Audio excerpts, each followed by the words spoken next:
This is Florence. It's located in the heart of Tuscany, Italy, and is considered one of the world's most beautiful urban centres.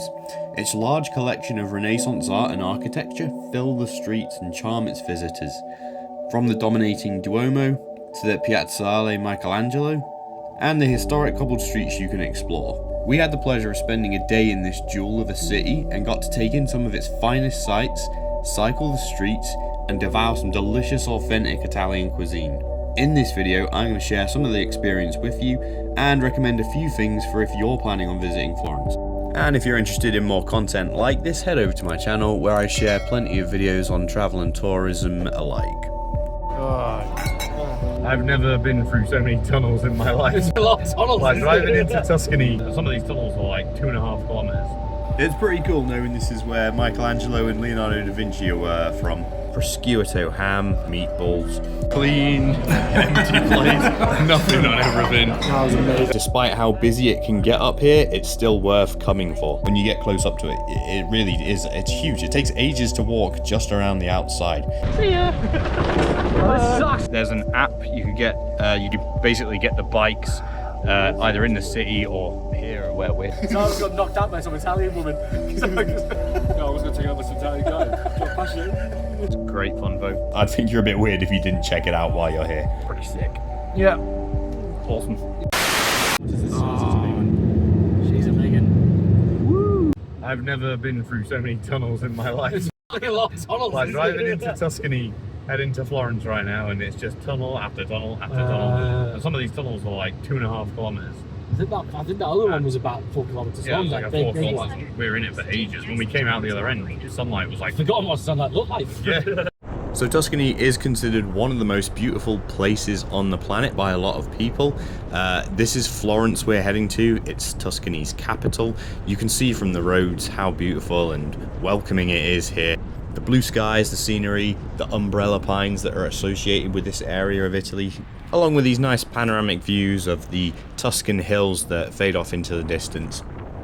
So we decided to begin our day in Florence at one of the best viewpoints that this city has to offer, Piazzale Michelangelo. And this is a must-go-to place. You have to visit this point if you are in Florence.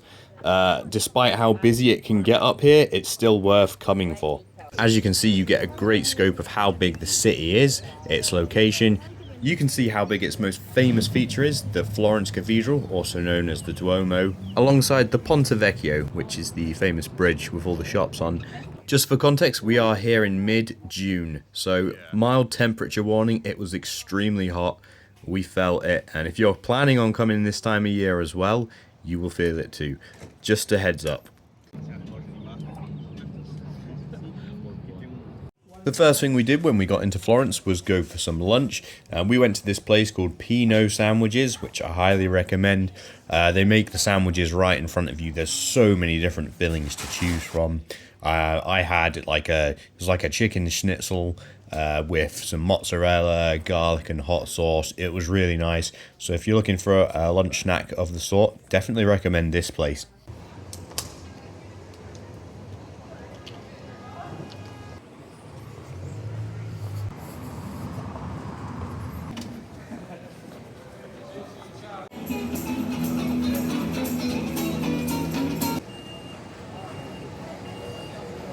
The next thing on our lineup to visit was the Duomo, which is just massive. I mean, you can see it's huge from the viewpoint, but when you get close up to it, it really is. It's huge. It takes ages to walk just around the outside. We did not go inside. The queue to get in here was massive, and we were not willing to wait in this heat to get in there. However, just standing on the outside, you can still take in a good scope of the kind of Renaissance architecture. And all the artwork that's just put on the walls on the outside of here. It's really a beautiful building, and you have to at least come see the outside of it if you are in Florence. I'd think you're a bit weird if you didn't check it out while you're here.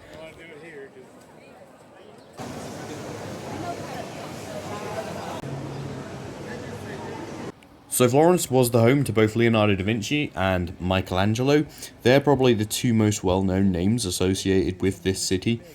Although we didn't see any of their famous works in particular, for example, the Statue of David, we didn't miss out on the beautiful architecture that the city had to offer. So Florence is often referred to as the Open Museum, in the sense that its centre is a World Heritage Site, and every corner you walk around, there's another sculpture, fountain, statue, or piece of Renaissance art to look at. And it's all free. It's just out there in the open for everyone to admire.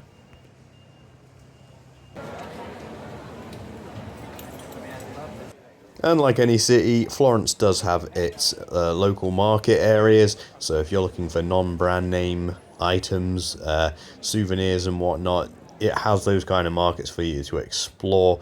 It has the classic Irish pub. One thing we joked about on our holiday in Europe was how there's an Irish pub in every city somewhere, and they're very un-Irish when you go in them.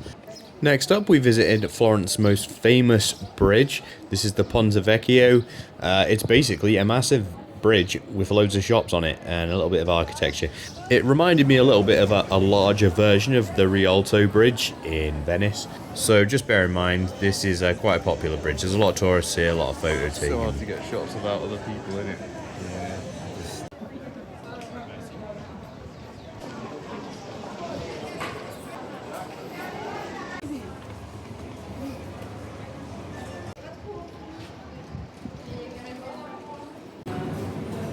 Bro.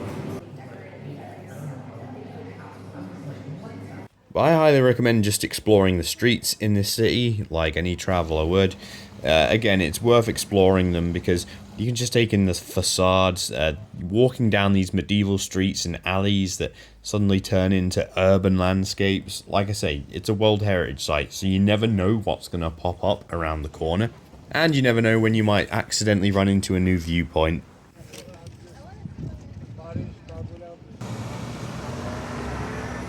Hi, Vino Bianco, please. For here please.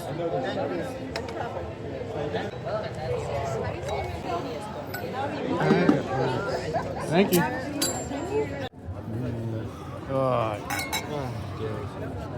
So that there is what's called a bouchette del vino. Basically translates to little wine holes. They're just little holes in the wall where you ring a bell, you pay, and they give you a glass of wine. It's very unique and it's worth doing because it's Italy. Most of the wine in Italy just tastes phenomenal. So definitely check that out if you can find one. We then headed back to our campground to check in, and to get back to the town, instead of wasting time with buses again, we decided we would hire these bikes. They're electronic, so you don't have to put too much effort in, but these were just amazing. If you ever visit a city, hire bikes. It's simple, you download an app, you connect your bank card to it, and it pays for how far you travel and whatnot. And they're so good because it's just a great way to take in the city without having to be sat in a car and have to pay loads of money for taxis and whatnot. And you can just go wherever you want as well. We really got a good scope of Florence, the scale of it, the different kind of alleyways, streets. I 100% recommend going, when you're in a city, getting these bikes and hiring them. They're really useful. And I kind of wish we'd done it during the day, but it is what it is.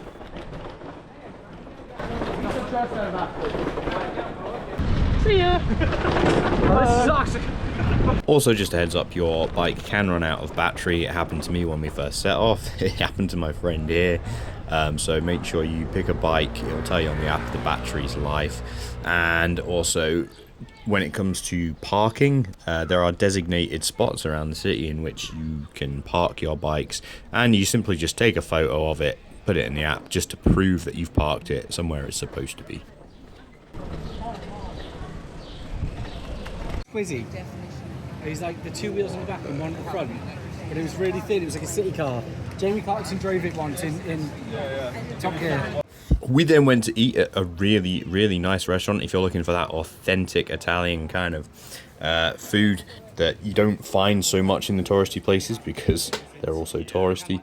This is a place called Trattoria Sabatino. It's very popular. We had like a 40-minute queue to get in. As you can see, there's a massive queue, but it's worth it. This is one of the best Italian meals I had on the trip by far, and it wasn't too boring because we had this band playing for us while we queued.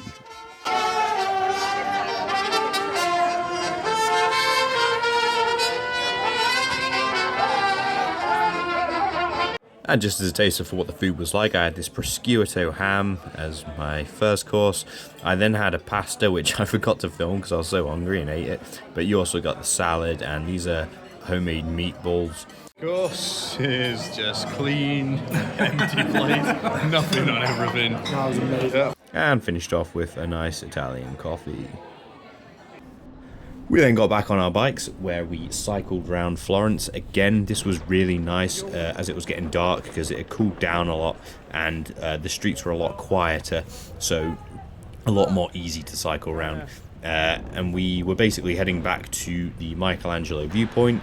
This is a must-do. You have to go to the viewpoint during the day and during the night. As you're about to see, we cycle up there and it's just as beautiful at night, if not more beautiful, to see the city lit up with the sunset going off in the background.